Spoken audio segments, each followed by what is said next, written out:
இறையருளும் குருவருளும் துணை புரியட்டும்.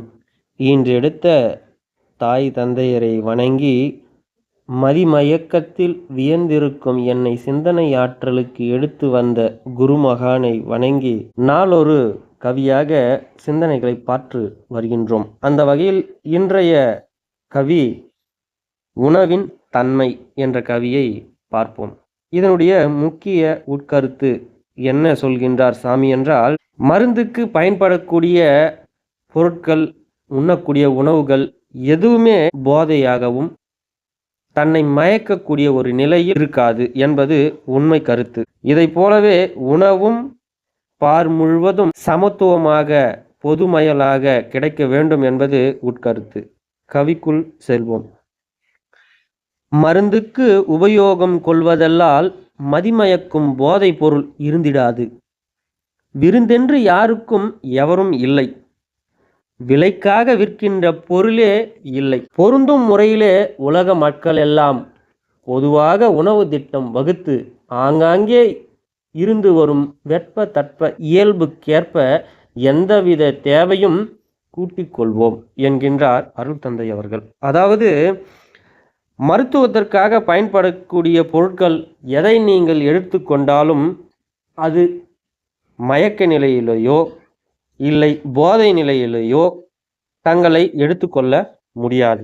எப்பொழுதும் அந்த பொருட்கள் நம் உடல் நலத்திற்கு உண்மையாகவும் உடல் நலத்தை பாதுகாக்கக்கூடிய பொருட்களாகத்தான் இருக்கும். விருந்தென்று யாருக்கும் எவருமே இல்லை. நம்ம சாப்பிடக்கூடிய பொருள், இடம், தேவை, மனம் இவற்றை வைத்துதான் நம் உண்ணக்கூடிய உணவுகள் எப்பொழுதுமே உண்மையாக உடலுக்கு ஜீரணிக்கக்கூடிய தன்மைகள் இருக்கும். உணவை உட்கொண்டு கொண்டே தொலைக்காட்சி பார்ப்பதும், செல்கள் பார்ப்பதும், எண்ணங்கள் எங்கோ வைத்து கொண்டு உண்வதும் இது எல்லாம் தான் கேடுக்கு முக்கிய காரணங்கள் ஆகவும் திகழ்கிறது. பொருத்தமான உலகில், அதாவது இந்த உலக மக்களில் இடம் பொருள் ஏவல் என்று இருக்கின்றது. இடத்திற்கு தக்கவாறு தட்ப வெப்பநிலை மாறுதலுக்கு ஏற்றவாறு உணவை உட்கொள்வது மிகவும் அவசியம்.